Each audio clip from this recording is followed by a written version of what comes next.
Khur nakaslem jong unong san Hima.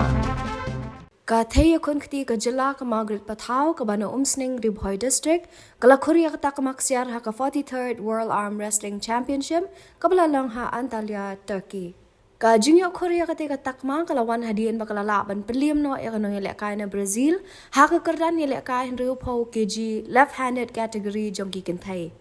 Giway pat kibala Khur ka Takma nong ha kani ka ju ka jingi ilekay kalong ka Angel Mary William Kunsiem badu Alexander Lingdo.